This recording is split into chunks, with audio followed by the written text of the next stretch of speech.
నమస్తే అన్న జయశీల. అది ఏంటన్నా అప్డేట్ ఏంటన్నా పరిస్థితి? అప్డేట్ వచ్చేసి మనం గవర్నమెంట్ ఇట్లా అమౌంట్ శాంక్షన్ చేసింది కదా. ఓకే అన్న.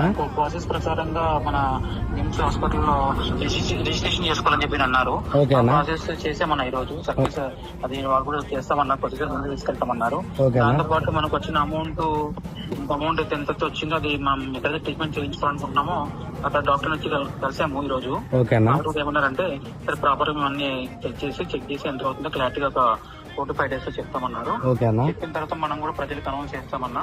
ప్రజెంట్ ఇప్పటిదాకా ఇంత అమౌంట్ కలెక్ట్ అయింది, ఇంతలో ట్రీట్మెంట్ అయిపోతుందని మీకు తెలిసినప్పుడు రిమైనింగ్ మన దగ్గర ఏ అమౌంట్ ఉందో ఇంకా ఏ మొహమాటం లేకుండా మనలాగా ఎవరైతే ప్రాబ్లం ఫేస్ చేస్తున్నారో నా కూతురులాగా వాళ్ళకి డొనేట్ చేసేస్తామన్నా. మనం 1 రూపీ కూడా మనకి ఏం అవసరం లేదు. ఎందుకంటే మనం ఇది ఒక అద్భుతం అన్న.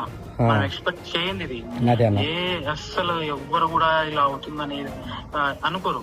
గవర్నమెంట్ సైడ్ నుంచి కూడా పాజిటివ్ రెస్పాన్స్ రావడం ఇంకా హ్యాపీ అన్న. ఇంకా హ్యాపీ. ఫస్ట్ నుంచి కోరుకున్నది కూడా గవర్నమెంట్ సపోర్ట్ వచ్చేసింది కాబట్టి అంతకంటే హ్యాపీ ఏమిందన్న. సరే అన్న. అయితే ఇప్పుడు ఇంకా చాలా మంది దగ్గర నా పాప బతుకుతుందన్న, అది చాలు నాకు. ఓకేనా. సో అదినన్నా ఇప్పుడు జనాల దగ్గర ఇంకా చాలా మంది దగ్గర కొంతమంది లోకల్లో చాలా మంది ఫండ్స్ కలెక్ట్ చేశారు కదా. సో ఆ అమౌంట్ పరిస్థితి ఏంటనే వచ్చేసి ఫోన్ చేస్తూ ఉన్నారు. ప్రెజెంట్ అంటే అందరూ మిమ్మల్ని కలిసి మీకే ఇస్తామన్నట్టుగా మాట్లాడుతున్నారు. సో మరి దాని బట్ ఏంటంటే నేను ఈ ప్రాసెస్ లో తిరుగుతున్నాను. పాప ఐసోలేషన్ లో ఉంది. పర్టికులర్ పలానా డేట్ పలానా పేదంటే చెప్పాలంటే కొంచెం ప్రాపర్ వే తప్పి మనం మాట్లాడాలి. ఎందుకంటే వాళ్ళు మన నుంచి ఇబ్బంది పడకూడదు. సో ఓకే అన్న. అయితే మేమేం చేస్తామంటే అన్న, ప్రెసెంట్ అన్నది ఎంగేజ్మెంట్ కోసం బయటకు వెళ్తున్నాం. సో ఇది కంప్లీట్ అవ్వగానే 27th నుంచి కానీ 26th నుంచి కానీ ఎవరెవరి దగ్గర అయితే అమౌంట్లు ఉన్నాయో అందరి దగ్గర కలెక్ట్ చేసుకొని మీ ఇది ఇంపాక్ట్ గురి ఉంది కదా దానికి కొట్టించమంటారా? నేను చెప్తానన్నా. ఆల్మోస్ట్ ఏదైనా ఒకటి మనకి మంచి ట్రీట్మెంట్ జరిగేది కావాలి. ఏదంటే పడినా కూడా ఇంపాక్ట్ కూడా ఇది మైండ్ అన్న. బట్ ఏంటంటే మనకు కాకపోయినా వేరే వాళ్ళకన్నా ఉపయోగపడుతుంది.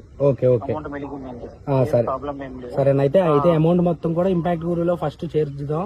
చేర్చిన తర్వాత మీరు అయ్యే ట్రీట్మెంట్ కి అయ్యే ఖర్చు మిగతా బ్యాలెన్స్ ప్రతిదీ కూడా డాక్యుమెంట్స్ అయితే ప్రిపేర్ గా ఉంచుకోండి.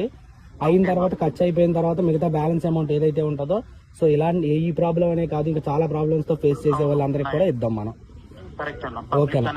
థ్యాంక్ యూ అన్న. సో నేను ఇప్పుడు ఇది వీడియో రికార్డ్ చేసుకున్నానన్నా, నేను ఇది అప్లోడ్ చేసుకోవచ్చా? పబ్లిక్ తెలియాలి ఏం జరుగుతుంది. ఓకే అన్న. ఓకేనా. ఓకేనా. థ్యాంక్ యూ అన్న. ఉంటానా.